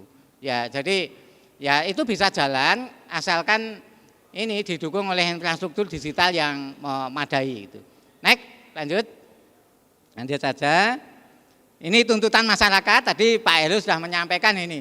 Sekarang ini masyarakat tahunya minta cepat Bapak Ibu, cepat dan berkualitas gitu. Kalau enggak cepat kemudian ini cenderung lambat itu marah-marah dan biasanya melaporkan ke medsos langsung diunggah. Ini zamannya medsos, jadi kalau ada pelayanan lambat enggak benar itu langsung difoto, di video, diunggah menjadi viral. Ya, ini jadi repot kita sebagai ASN ini hari ini. Pelayanannya mereka minta cepat masyarakat, berkualitas, mendapatkan pelayanan yang prima dan transparan, apalagi kalau menyangkut tarikan uang, dana, tolong hati-hati, mendapatkan pelayanan yang komunikatif dan manusiawi. Jangan sekali-kali ini ya, memberikan pelayanan yang bersengut, kemudian apalagi getak, apalagi melakukan kegiatan-kegiatan yang dianggap nanti bisa diviralkan, nanti kita bisa jadi repot itu. Ini tuntutan masyarakat. Maka sebagai pelayan publik kita dituntut untuk merespon itu dengan sistem, dengan budaya kerja yang juga bisa memberikan jawaban terhadap yang diminta oleh masyarakat. Next, lanjut. Ya.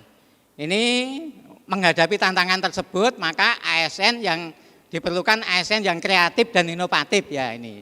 Nah, apa sih yang disebut kreatif dan inovatif itu ya pola pikirnya, cara pandangnya itu variatif ya terhadap masalah dan mampu menghasilkan karya baru. Ya, ini selalu ada terobosan-terobosan. Saya disodori oleh pemerintah Kabupaten Magetan untuk menilai karya inovatifnya ASN. Ini baru saya terima ada 137 dari ASN di Kabupaten Magetan. Ada yang dari Kabupaten Magetan? Mohon maaf. Ya, ada. Kabupaten Magetan ada. Angkat tangan. Oh ya, ini ASN-ASN di sana sedang berkreasi, berinovasi untuk membuat terobosan. Sudah saya terima ada 137 karya luar biasa. Banyak sekali ya. Nanti dipilih ya 10 untuk dipresentasikan, dipilih untuk menjadi ASN yang inovatif dan kreatif. Nah, mungkin akan mendapatkan reward dari pemerintah Kabupaten Magetan. Yaitu mungkin di daerah lain juga sudah melakukan itu ya, monggo. Selalu ada perbaikan berkala, terbuka terhadap ide-ide baru yang konstruktif, ini penting, jangan tertutup ya. Berani mengambil terobosan solusi kalau ada masalah, tetap koordinasikan dengan atasan. Karena di birokrasi itu harus berjenjang, jadi meskipun kreatif, inovatif, tetap konsultasikan dengan atasan supaya tidak menimbulkan problem masalah. Manfaatkan TIK secara efektif, efisien. Tidak merasa puas ya, jangan bersikap tertutup terhadap ide-ide pengembangan, terutama dalam pembangunan, dan tidak monoton. Jadi aspek-aspek kreativitas itu mungkin sebagian bisa diadopsi, tapi mungkin disesuaikan dengan kultur birokrasi. Karena tentu kalau saya orang kampus mungkin agak lebih bebas ya. Pak Heru tadi menyampaikan kalau di kampus mungkin agak lebih vokal-vokal dikit ya, kritis itu memang menjadi tugas kita. Tapi kalau di birokrasi kan kayaknya itu enggak pas juga. Maka ini harus tetap disesuaikan dengan kondisi birokrasi. Boleh kritis, boleh inovatif, tapi harus koordinatif ya supaya tidak menimbulkan persoalan. Oke, next. Mungkin ini yang terakhir Bapak Ibu. Nah, ini kalau pendekatan manajemennya ya, ini ya normatif lah ini sebenarnya. Tulisannya bagus-bagus tapi mungkin juga tidak mudah untuk dipraktekkan gitu ya. Peningkatan kapasitas ASN, Bapak Ibu bisa studi lanjut diklat ya pemanfaatan teknologi. Tapi yang penting menurut saya self motivation, harus ada kesepenuhhatian, keikhlasan, supaya karirnya berkembang. Ya, nanti mudah-mudahan kesejahteraan saya dengar-dengar Pak Purbaya sudah membuka peluang tahun depan ada kenaikan gaji ASN. Tepuk tangan dulu lah. Ya. Ya, mudah-mudahan betul ya, mudah-mudahan betul. Saya ya ikut senang meskipun sudah tidak berhak naik gaji berkala, tapi kalau gaji pokok naik kan berimpak kepada yang lain-lain ya. Karena kalau serdos, sertifikasi dosen itu kan 1 kali gaji pokok. Jadi kalau gaji pokoknya naik, itu serdos saya juga ikut naik. Ikut bersyukurlah kalau gaji pokoknya naik gitu ya. Oke, perubahan budaya kerja ya. Ini reformasi birokrasi saya kira menjadi tagline utama dari Kemenpan RB ya. Reward bagi SN ya, penting untuk diberikan reward, stimulus kalau ada yang berprestasi gitu ya. Kemudian ini penting kesepenuhhatian dan keikhlasan. Kita harus bersyukur Bapak Ibu, cara mensyukuri nikmat kita karena tidak semua orang bisa menjadi ASN. Saya jadi ASN itu juga berkah Bapak Ibu, ini rodok cerita titik. Saya itu anaknya petani kecil ya, dari Ngawi. Saya itu anak petani kecil, bapak saya itu SR 3 tahun, hanya lulus SR 3 tahun, ibu saya malah nggak sempat sekolah, jadi buta huruf, tidak bisa membaca tulis. Saya dulu tidak masuk SMA, suruh masuk SPG, Sekolah Pendidikan Guru Negeri, kemudian masuk ke IKIP Malang. Nah waktu kuliah saya mendapatkan tunjangan ikatan dinas mulai semester 3. Melalui seleksi yang sangat ketat, satu kelas itu hanya 5 orang. Masih zamannya Pak Harto itu. Jadi saya dulu waktu kuliah sudah dikontrak oleh negara, nanti kalau lulus maka harus mau menjadi PNS di lingkungan Depdiknas waktu itu. Maka ya udah lulus 4 tahun, saya bersyukur lulus paling cepat dengan IPK yang tertinggi dan skripsi saya dibiayai oleh Jepang, kemudian selama studi saya dibiayai oleh negara. Dan udah saya lulus 3 bulan, lamar langsung ke menteri, lamarannya SK-nya turun 1 Maret 91 ya udah. Jadi saya dulu nggak ikut seleksi TPNS kayak Bapak Ibu sekalian yang berdarah-darah ya, karena sudah dikontrak ya oleh negara ya. Alhamdulillah. Ini optimalisasi sistem merit, infrastrukturnya harus bagus, sinkronisasi regulasi ini sedapat mungkin dihindarkan. Karena ini masih ada ya tumpang tindih regulasi ini. Kadang-kadang antar bagian itu masih bingung tuh.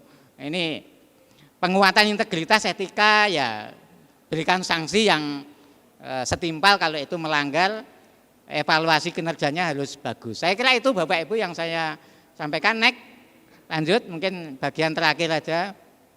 Ya, ini apa ya? Ini ini etok-etoke saya tahun 2020 itu oleh media itu dianggap katanya rektor yang kreatif, inovatif gitu. Kemudian mendapatkan positif numerical Madiun Raya ya 2020. Kalau yang sebelah kanan Education Award itu Heroes Education itu diberikan Jawa Pos Radar Madiun tahun ini. Katanya saya dianggap orang yang berkomitmen terus-menerus untuk memperjuangkan bidang pendidikan itu ya, itu teman-teman media lah gitu. Next ya. Ya ini ada ada piagamnya itu saya tempel di kantor. Nah. Next lanjut terakhir ini ya. Ini kalau ini sebagai ASN ya. Sebagai ASN. Ini karya satya dari pemerintah. Ini biasanya ini Pak Heru kalau sudah dapat penghargaan dari Presiden 10 tahun gitu ya. Saya yang 10 tahun, 20 tahun dapat, kemudian yang 30 tahun belum saya ajukan, ya mungkin nantilah ya. Kemudian saya juga mendapatkan Wira Karya Kencana, waktu itu satu-satunya rektor yang mendapatkan penghargaan Wira Karya Kencana diberikan langsung oleh Kepala BKKBN Pusat, Pak Wardoyo yang sekarang menjadi Bupati Jogja ya. Maaf, Wali Kota Jogja, ya, tadinya Bupati Bantul, kan sebelumnya Kepala BKKBN itu. Tapi yang mengusulkan ini BKKBN Jawa Timur, bukan saya. Jadi semua yang ini saya tidak pernah mengusulkan. Kalau yang Presiden itu biasanya ya ini ya Bu Kepala LLDikti Jawa Timur di Surabaya. Terima kasih Bapak Ibu, saya kira itu ya. Mungkin ngomongnya ngalor ngidul, tapi mudah-mudahan memberikan semangat bagi kita semuanya. Mudah-mudahan bermanfaat dan mudah-mudahan karir Bapak Ibu selalu berkembang dan yang penting jangan lupa untuk terus bahagia. Apapun yang kita hadapi harus kita selesaikan dengan baik, karena dengan bahagia imun kita akan naik dan kita tidak cepat sakit. Mudah-mudahan itu ada pada kita semuanya. Matur nuwun. Wassalamualaikum warahmatullahi wabarakatuh. Waalaikumsalam warahmatullahi wabarakatuh. Sekali lagi beri aplaus yang meriah untuk Profesor Parji. Ya, tadi kalau di Jepang itu kehilangan HP tinggal 5 menit sudah dapat ketemu ya Pak ya. Kalau di kantor kita bolpen di meja aja kadang kita nyarinya udah ini gimana ini bolpennya ya gitu ya. Dan juga tadi ada menarik juga ada revolusi industri 4.0 ya kan. Tapi kakak-kakak yang masih muda-muda tadi yang bisanya paling ini Pak, taunya itu hanya velocity. Tahu nggak Bu velocity ya yang gini? Wah, apalagi Kak Pita itu wah velocity-nya luar. TikTok Pak, TikTok sekarang Pak ya. Velocity-nya jadi velocity TikTok ya.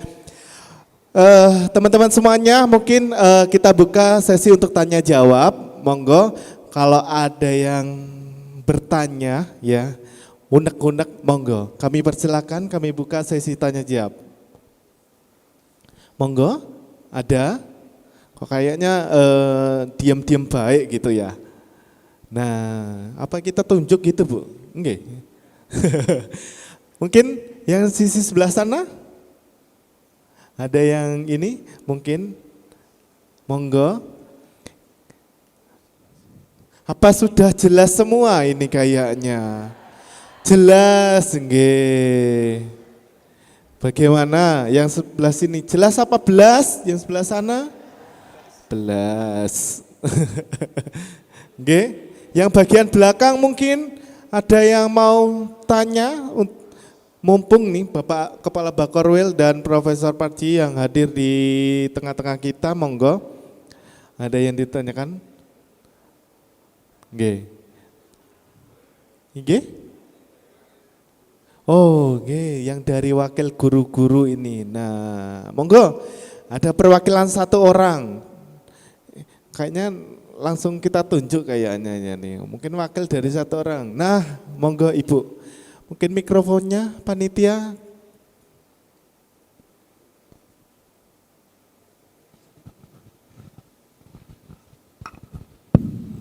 Oke, terima kasih. Assalamualaikum warahmatullahi wabarakatuh. Waalaikumsalam warahmatullahi wabarakatuh. Mohon izin perkenalan diri, Pak. Saya Nani Pujiastuti.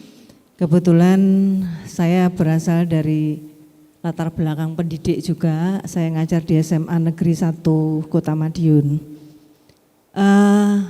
Tadi sudah disampaikan sebenarnya jelas, makanya kami tidak bertanya, tapi karena ini mumpung ada kesempatan bertemu dengan Kepala Bakorwil dan juga beliau yang luar biasa, kami sering mendengar kiprahnya Bapak Parji sebagai Rektor Unipma yang juga berpartner dengan SMA 1, kita juga berkolaborasi.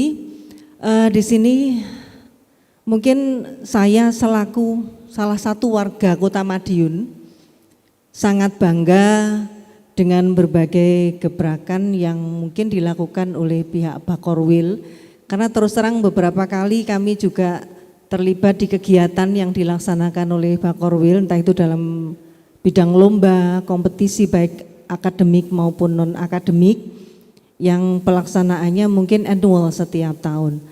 Kemudian yang ingin saya tanyakan Pak, kalau setahu saya mungkin karena saya termasuk awam di bidang birokrasi, setahu saya itu bahwa Bakorwil ini merupakan panjang tangannya gubernur yang mengkoordinasikan pembangunan daerah. Mungkin ada pertanyaan yang terbersit. Di tahun 2025 ini Bapak, pencapaian tertinggi yang dilaksanakan oleh Bakorwil yang utamanya menyangkut kemajuan kualitas pendidikan di Kota Madiun. Mungkin ada yang bisa disampaikan gitu Bapak, kaitannya dengan kemajuan kualitas pendidikan di Kota Madiun. Jadi apa yang menjadi puncak pencapaian dari pihak Bakorwil dalam pelaksanaan programnya yang berhubungan dengan pendidikan. Kemudian kepada Bapak Parji, Mungkin bisa disampaikan Pak tips atau triknya menjadi pendidik yang konsisten, amanah, dan siap dengan berbagai perubahan. Karena terus terang saya termasuk juga generasi yang sudah bisa dibilang sudah 25 tahun mengabdi ya Pak, menjaga konsistensi dengan berbagai perubahan, apalagi maaf ya, ganti pemerintah, nanti ganti kurikulum dan sebagainya. Tapi kan kita pantang menyerah dan anti mengeluh Pak nggih. Nah itu mungkin dari penjenengan ada tip atau trik yang bisa dibagikan, singkat, padat, tapi bisa langsung diterapkan. Terima kasih Pak Parji, terima kasih. Oke, matur nuwun. Beri tepuk tangan untuk Bu Puji Astuti dari Semasa Madiun. Langsung saja mungkin kami mohon dengan hormat Bapak Kepala Bakorwil untuk bisa menjawab tadi pertanyaan dari Ibu Puji Astuti terkait dengan pendidikan di Kota Madiun yang prestasi apa sih Bakorwil selama ini dalam mendukung pendidikan khususnya di Kota Madiun. Terima kasih. Terima kasih, pertanyaan yang bagus dari Ibu Puji Bu Nani, Astuti. Pak. Nani Puji Astuti. Oh, Bu Nani Puji Astuti ya, dari SMA 1 Madiun. Matur suwun. Jadi seperti yang kami sampaikan tadi sesuai dengan Pergub bahwa tugas dan fungsi Bakorwil itu sifatnya hanya fasilitasi, koordinasi. Tentu apa yang menjadi pertanyaan panjenengan bagaimana peran Bakorwil terhadap kemajuan kualitas pendidikan di wilayah Bakorwil. Jadi itu tentu adalah tugas dan fungsinya Dinas Pendidikan Provinsi. Kalau di Bakorwil, di wilayah Bakorwil ada cabang Dinas Pendidikan. Tetapi bukan berarti Bakorwil tidak punya peran sama sekali. Kami tentu beberapa kali memfasilitasi dari cabang dinas, baik itu bagaimana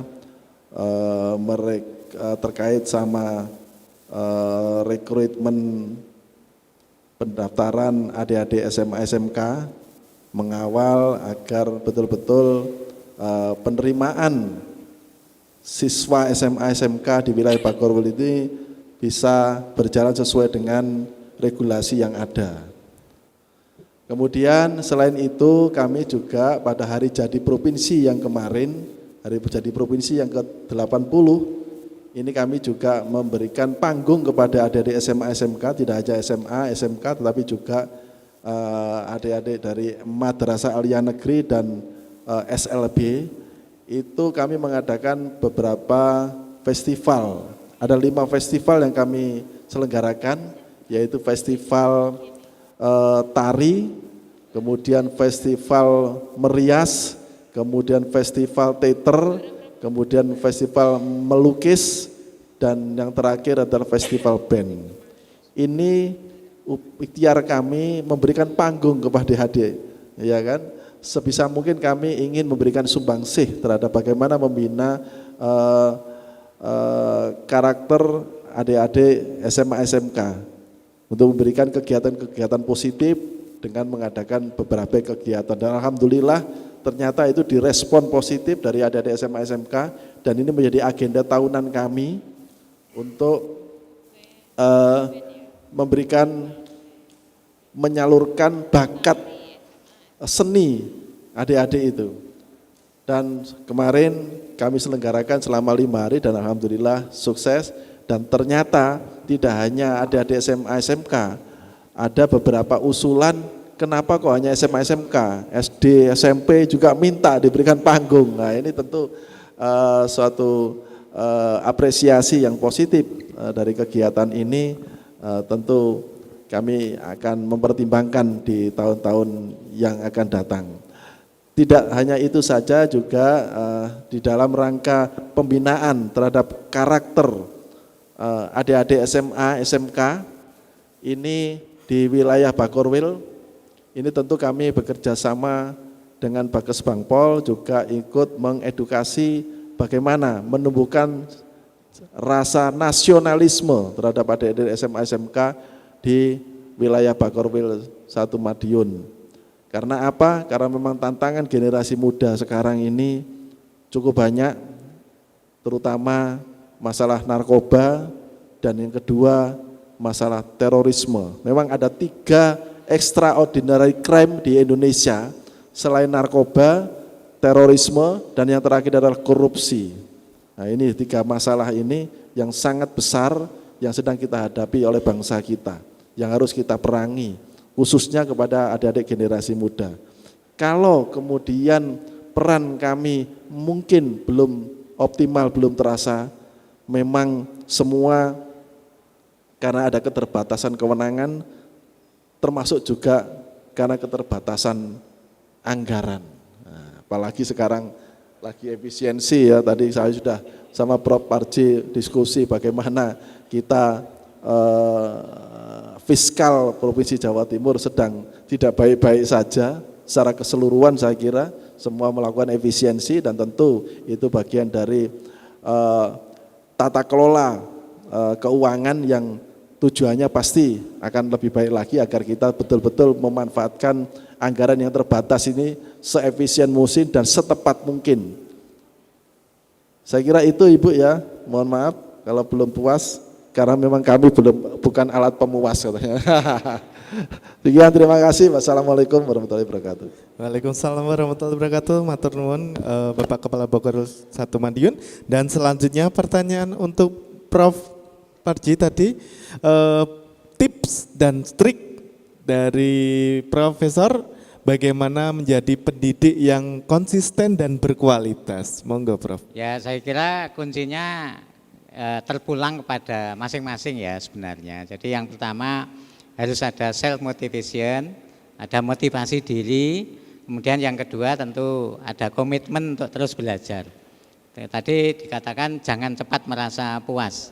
Sepanjang kita masih diberikan kesehatan, maka kita harus terus berkarya. Itu yang penting. Saya itu ngapunten nggih Pak Heru, paling entengan kalau diminta dari siapapun sepanjang waktunya ada. Itu ya saya sempatkan, itu sejak dulu ya Bu. Dulu kadang-kadang kalau diundang semacam ini ya ini bersyukur gitu ya. Kadang-kadang ada yang ngundang itu ya sudah ngundang, materinya kita copy sendiri dulu ya, tahun-tahun awal itu kita bagikan sendiri, nanti kalau pulang itu mohon maaf ya tidak mendapatkan HR berupa uang. Imbalannya itu MM. Apa itu MM? Matur nuwun Mas gitu ya. Enggak apa-apa, itu ikhlas, terutama dulu untuk kepentingan pendidikan. Itu terus saya ini mulai muda sudah banyak membantu Pemda ya. Dulu di kabupaten itu mulai ADD yang paling kecil, Forum Lintas Pelaku tahun 98 ketika berdiri banyak LSM itu saya koordinatornya juga. Jadi sampai sekarang bahkan terakhir 5 tahun Pak Wali saya kan jadi tim ahlinya Pak Wali dalam bidang pendidikan dan kebudayaan. Jadi kalau Madiun maju ini ya sing oleh jeneng Pak Wali, tapi sebenarnya saya ikut mikir itu tapi enggak ikut populer. Ya enggak apa-apa, luar biasa kemajuannya ada. Itu bagian dari komitmen kita ya, untuk sebagai warga negara yang motonya kan gini ya, sebaik-baik manusia itu kan harus bermanfaat untuk sesama itu. Jadi sepanjang kita diberi kesehatan ya apapun ya Pak Elu harus mau sepanjang itu untuk kebaikan saya kira itu Bu. Jadi konsisten sampai sekarang saya mulai jadi komite sekolah, ketua Dewan Pendidikan Kota 2 periode, sekarang saya menjadi pengurus Dewan Pendidikan Provinsi Jawa Timur. Jadi elek-elek aku ya, provinsi lah di Dewan Pendidikan Provinsi Jawa Timur, bantu-bantu apa yang bisa kita lakukan, yang penting bermanfaat untuk kepentingan publik. Kemarin saya diminta untuk bicara di UPI, yang minta itu Pak Rektor UPI Bandung bersama Pak Menteri dan Ketua Komisi 10 dalam rangka ini memberikan masukan tentang Undang-Undang Sekdiknas Pak itu. Jadi Undang-Undang Nomor 20 Tahun 2003 Sekdiknas itu kan mau direvisi. Jadi beberapa kali saya diminta untuk memberikan advice ya. Ya kayak gitu. Yang penting konsisten ya. Kalau ya enggak usah bercita-cita jadi menteri lah. Itu kalau menteri itu kan ada perahunya sendiri. Ya, perahunya kita nggak punya perahu, jadi cukup jadi ASN aja. Saya kira yang penting kita bisa menjaga diri untuk meningkatkan diri. Saya kira itu. Matur nuwun. Ya. Ya, matur nuwun Prof. Nggih. Gimana Ibu? Sampun, nggih. Mungkin ada pertanyaan yang lainnya? Kayaknya sudah tidak ada kayaknya, sudah jelas nggih. Izin Prof tadi berarti MM nggih Prof. Setelah ini MP mungkin. Matur nuwun Prof ngoten saja. Nggih, Bapak dan Ibu karena sudah tidak ada yang bertanya kayaknya sudah nampaknya sudah jelas ya, sudah jelas dan materi-materi dari 3 hari yang lalu mungkin sudah diterima banyak oleh teman-teman semuanya. Kami mohon izin Bapak Kepala Bakorwil 1 Madiun, matur nuwun sudah rawuh, matur nuwun juga Prof Parji sudah rawuh dalam acara Festival ASN Belajar 2025. Mungkin akhir kata dari kami apabila kami ada kesalahan atau ada perbuatan kami yang kurang berkenan untuk teman-teman semuanya kami mohon maaf. Akhir kata wabillahi taufiq wal hidayah wassalamualaikum warahmatullahi wabarakatuh. Beri tepuk tangan untuk kita semuanya. Dan selanjutnya kami kembalikan kepada MC. Baik, kita beri tangan sekali lagi untuk para narasumber dan juga moderator kita. Terima kasih banyak Kak Eka Wujantoro, Bapak Heru dan juga Bapak Parji. Dan boleh tepuk tangan yang meriah lagi dong di akhir acara.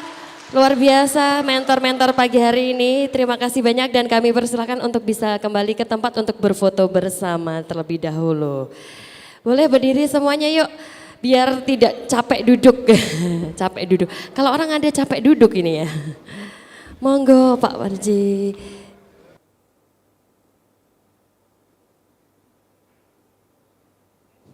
Baik, selanjutnya pose Jatim Tangguh, tangan kanan di kepal. 1, 2, 3.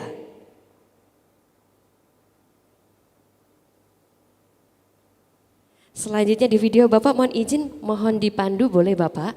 Bapak Bakoril bilang Jatim Tangguh, semua jawab terus bertumbuh. Jawa Timur, gerbang baru Nusantara. Boleh mohon izin Mbak Heru.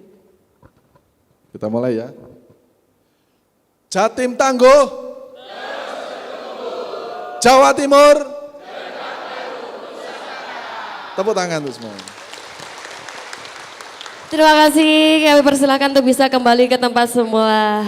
Baik dan Bapak Ibu, maka berakhirlah untuk materi pada pagi hari ini. Tapi sebelum kita selesai acara Festival ASN, kita akan melaksanakan apa Kak? Apa biasanya kalau sudah mau selesai apa? Postes, pulang katanya.